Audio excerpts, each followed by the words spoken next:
Hello అందరికీ welcome back to one మమ్మీని vlog. ఈరోజు మా ఉజ్జయిన్ ట్రిప్లో లాస్ట్ డే అండ్ ఈరోజు మేము ఓన్లీ ఇండోర్లో ఉన్న 2 ప్లేసెస్ మాత్రమే ప్యాకేజ్లో మాట్లాడుకున్నాం. అది Khajrana Mandir and Rajwada palace.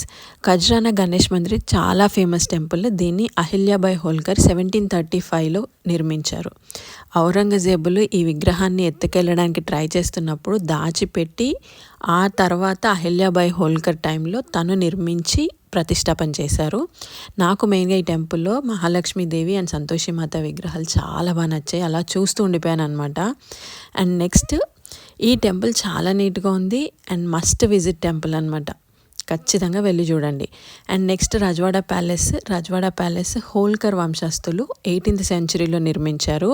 And Holkars కాబట్టి కంప్లీట్ వాళ్ళ హోల్కర్ వంశస్థుల డీటెయిల్స్ అన్నీ కూడా ఈ రజ్వాడా ప్యాలెస్లో ఉంటాయి.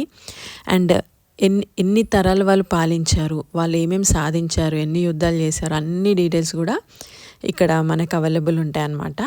సో అవన్నీ చూసుకుంటూ రజ్వాడా ప్యాలెస్ మొత్తం చూసుకుంటూ వచ్చాము. కొంచెం మెయింటెనెన్స్ తక్కువైంది అనిపించింది, బట్ ఇంకా బాగా మెయింటైన్ చేస్తే ఇంకా బాగుంటుంది అనిపించింది. అండ్ దీనికి ఎంట్రన్స్ ఫీజు అయితే ఏం లేదు. గైడ్ కావాలనుకుంటే మనం ఎంట్రన్స్ దగ్గరే మాట్లాడుకొని రావాలి. చాలా బాగుంది. ఈ ప్లేస్ కూడా మస్ట్ విజిట్ ప్లేస్. ఉజ్జయిన్ వెళ్ళినప్పుడు మనం మహాకాళేశ్వర దర్శనానికి వెళ్తాం, కానీ మళ్ళీ ఈ ప్లేసెస్ అన్నీ చూడలేం కాబట్టి ఒక్కసారైనా వెళ్ళి చూసిరండి. అండ్ నెక్స్ట్ మాకు హైదరాబాద్కి రిటర్న్ ఫ్లైట్ ఉంది 6 o'clockకి. సో మమ్మల్ని ఎయిర్పోర్ట్లో డ్రాప్ చేసేసారు. అంతే, ఇదే మా final day of Ujjain trip. Thank you very much for watching. నా ఛానల్ని ఫస్ట్ టైం చూస్తున్న వాళ్ళు ప్లీజ్ సబ్స్క్రైబ్ చేసుకోండి.